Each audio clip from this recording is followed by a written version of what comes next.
பல பள்ளிகள் உள்ளன. அவற்றுள் அரசு பள்ளிக்கு என்று ஒரு சில தனிச்சிறப்புகள் உள்ளன.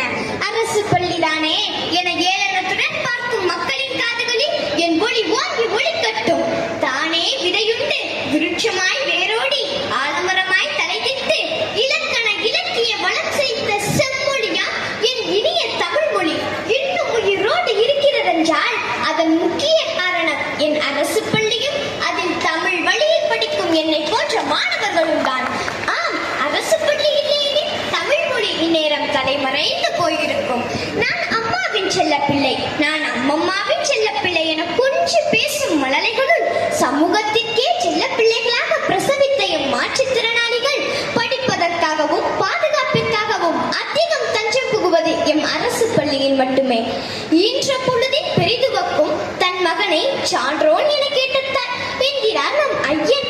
என் அரசு பள்ளி குழந்தைகள் பலர் அம்மாக்களை இறப்பாலோ பிரச்சனைகளாலோ இழந்து பாட்டிகளின் அரவணைப்பாலும் பள்ளி சத்துணவாலும் வளர்கின்றனர். தந்தை மகன் காற்றும் நன்றி அவையத்து முந்து இருப்ப செயல். ஆனால் என் அரசு பள்ளியில் படிக்கும் பலரது அப்பாக்கள் மதுபான கடைகளில் முந்தியிருக்கும் ஆன்மாக்களாகவே உள்ளனர். இப்படி உள்ள அப்பாக்கள் எப்படி தன் மகனை கற்றோர் நிரம்பிய சபையில் முன்னிறுத்துவர்? என்ன வளமில்லை என் அரசு பள்ளியில்? ஏன் காசை கொட்ட வேண்டும் மற்ற பள்ளிகளில் என்பதே என் கேள்வி.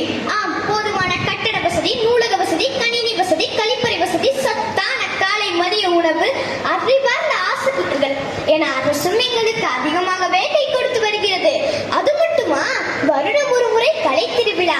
அடடா, இது பற்றி தெரியாதவர்கள் சமூக வலைதளங்களை தட்டி பாருங்கள். எங்களது திறமைகள் உங்களை அசர வைக்கும், ஆட வைக்கும். மதிப்பெண்ணை மட்டும் அறுவடை செய்ய வைப்பதில்லை என் பள்ளி. மிதிவண்டியில் என் நண்பர்களோடு செல்லும் அனுபவத்தை எந்த ஆடிக்காரும் தர முடியாது. என் பள்ளி எல்லா சூழலிலும் வாழ கற்றுக் கொடுத்துள்ளது. கல்வி மட்டுமே வாழ்வை மாற்றும் என புரிய வைத்துள்ளது. வறுமை வாழ்வில் உயரவோர் தடையில்லை என உணர வைத்துள்ளது. ஆம், என் அரசு பள்ளி வறுமையின் அடையாளம் அல்ல, பெருமையின் அடையாளம். ஆம், என் அரசு பள்ளி வறுமையின் அடையாளம் அல்ல, பெருமையின் அடையாளம். அறிவு பசியை தேடி வரும் குழந்தைகளுக்கு இவை தேடும் சரணாலயம் என்